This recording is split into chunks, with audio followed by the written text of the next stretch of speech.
In this video, we're going to share some tips on dealing with the hospital when you're blind or visually impaired.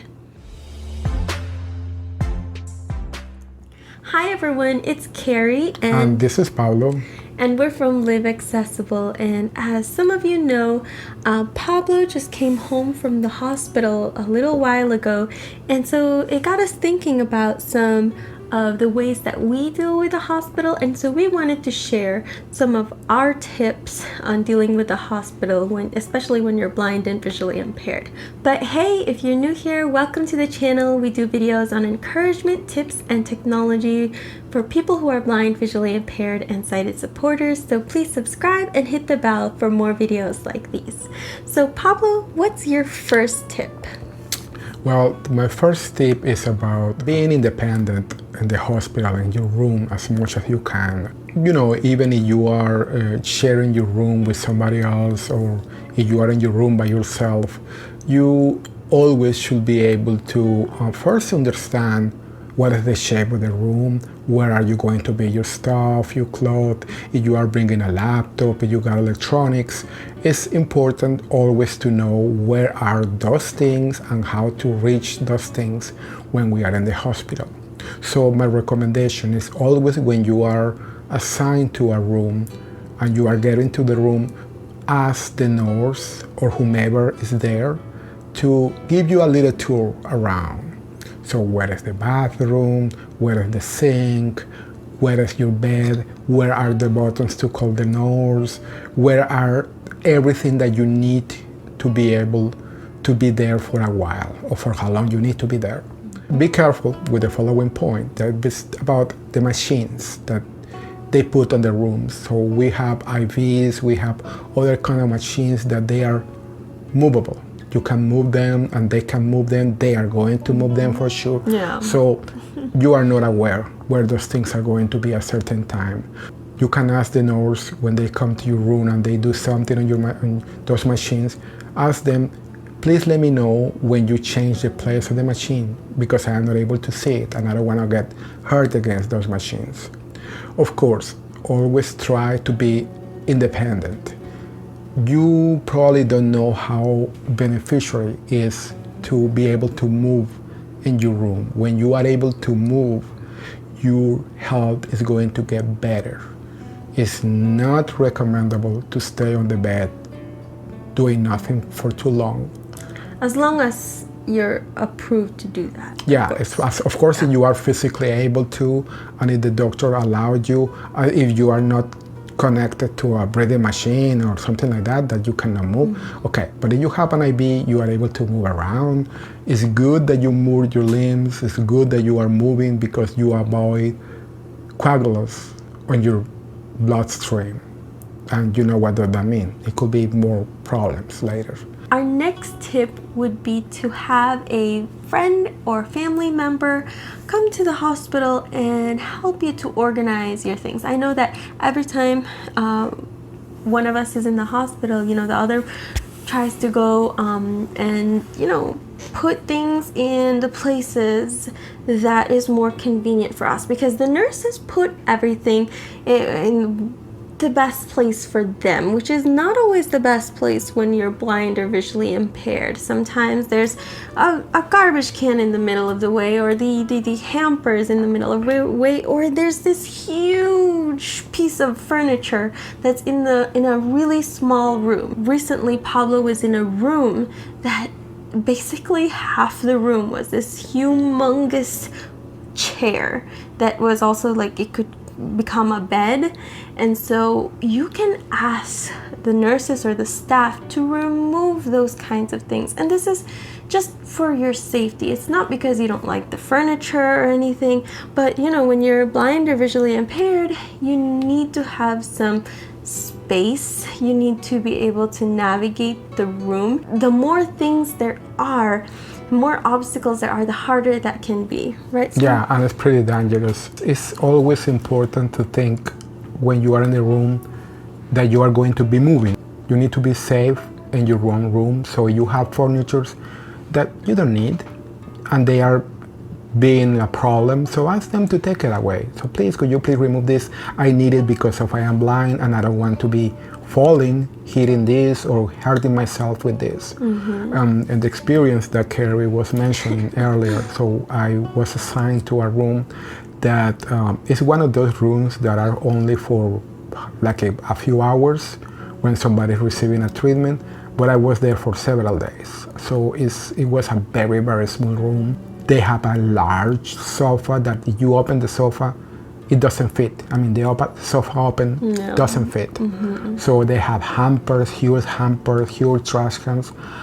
They were placed on the way. So I wasn't able to move. I was hitting all of this. So Carrie helped me to move. First to ask the nurse to take away the chair, and second to move those things that are in the middle of my way to a place that they're going to be bothering me. So well, okay, it works pretty well. The room was more comfortable, still small, but more walkable around. And also in that room, the nurses left a machine inside the bathroom.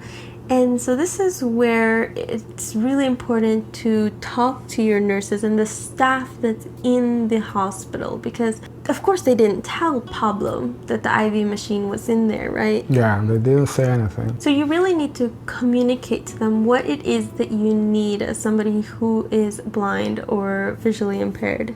Yeah, so if you are blind, you are not able to see, a machine that is an IV machine that is in the bathroom. Come on, no. If Carrie don't see it, for sure I'm going to get hurt with it. You are not expecting in your room to find an IV post in the middle of the bathroom. Come on, something that you never ever are going to imagine.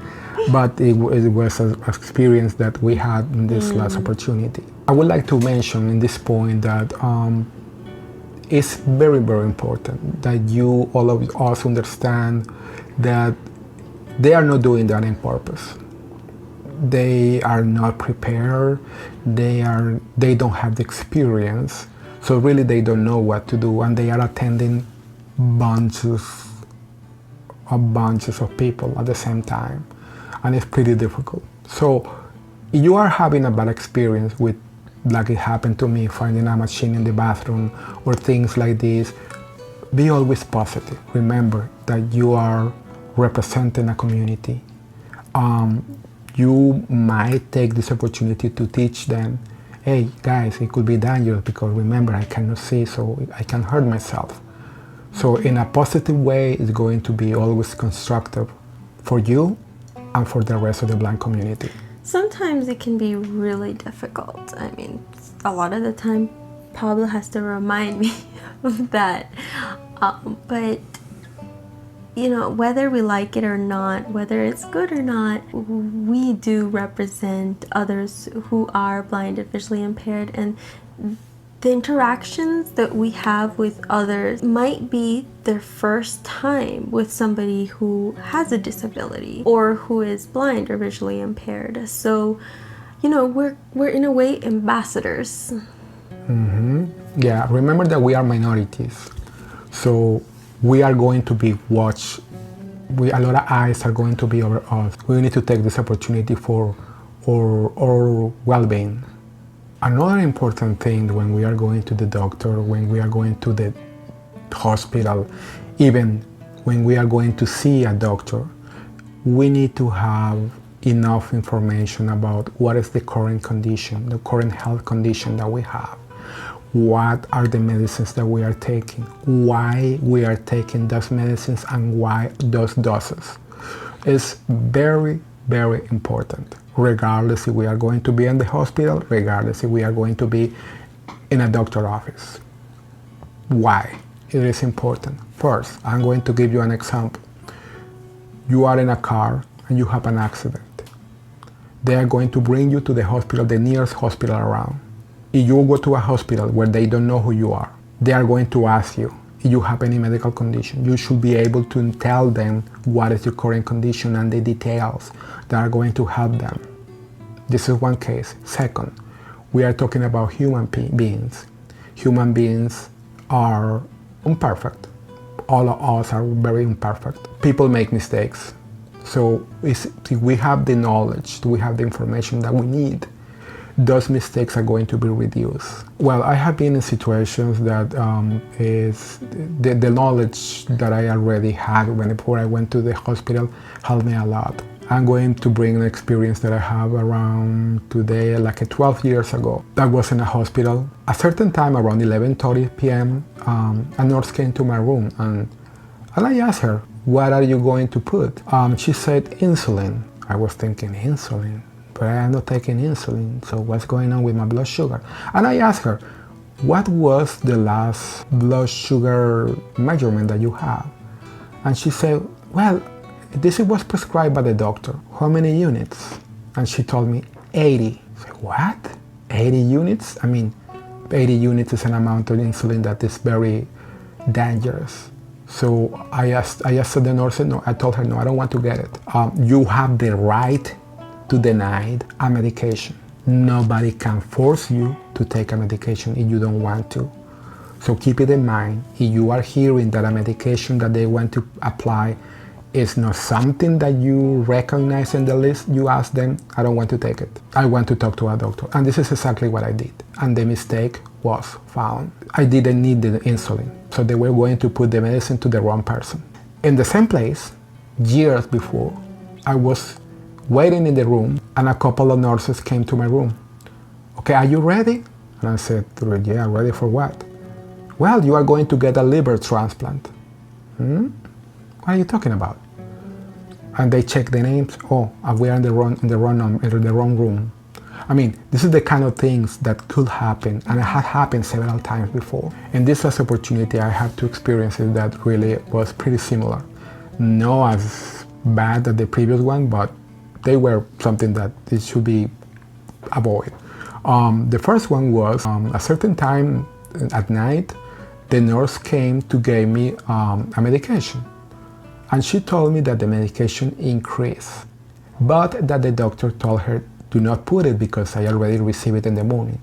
I mean, I am aware that the kind of medication that I have to receive, it should be every 12 hours, regardless what is the dose. I told her, "No, I don't think that is right. I should receive it every 12 hours. What? But this is what the doctor say. I don't think so. You need to ask the doctor to make sure about that. You said that it increased, but what you are doing is reducing it." So obviously, she went to talk to the doctor, and the doctor told me that it was a misunderstanding between she and the doctor. I don't know what is the truth, but it happened. Later, next week, the nurse came, very friendly. We were talking, and I asked her, "What medication are you going to give me?" And she mentioned a medicine that I never heard before. I said, "What is that?" "This is for bunches of things." "What are those bunches of things?" "So this is for this. And I said, "Who prescribed that medication?"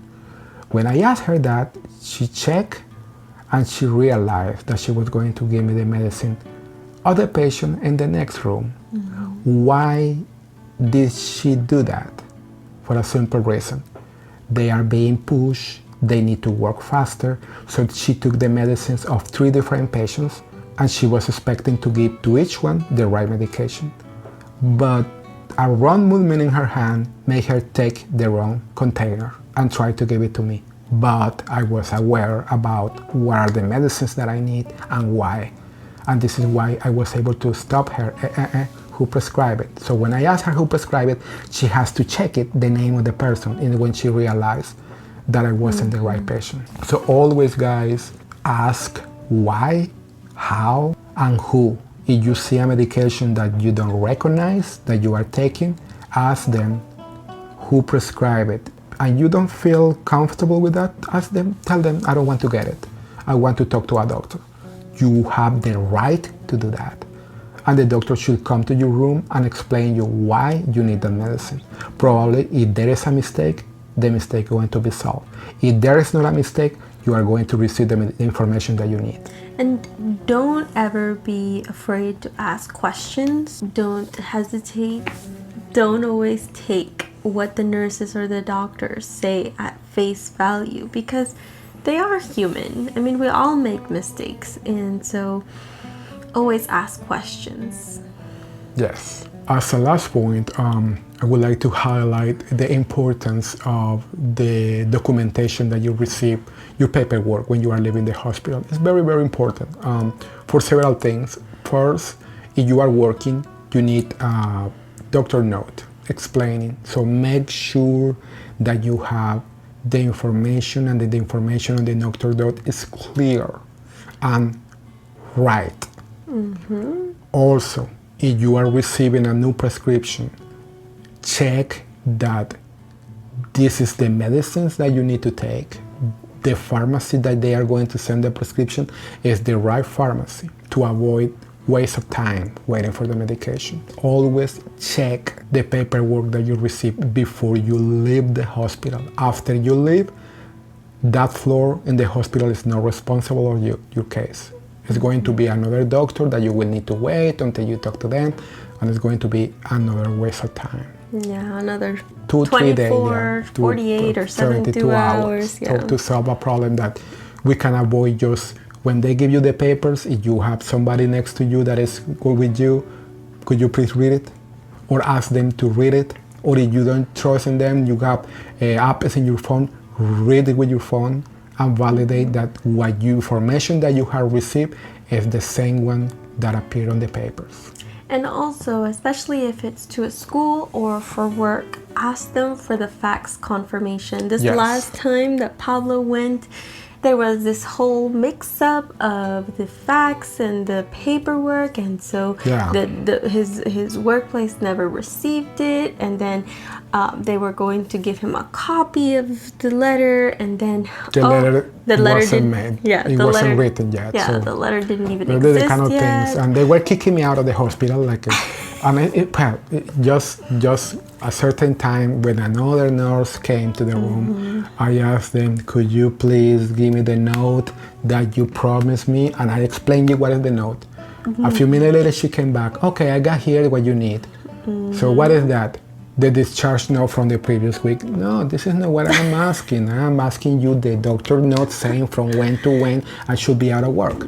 And she gotta go back and type the letter and send. So, well, it took like 1 hour and a half waiting for all this process to be done. But at least it got fixed in only an hour and a half, and not a couple of days. Especially that if I go believing that everything is fine and I stay at home, trusting that everything is fine, I could lose my job. So, and also, especially for work, what we did was call his workplace to make sure that they received it. Yeah, it's important to verify that they receive it, that they have what they need before you go.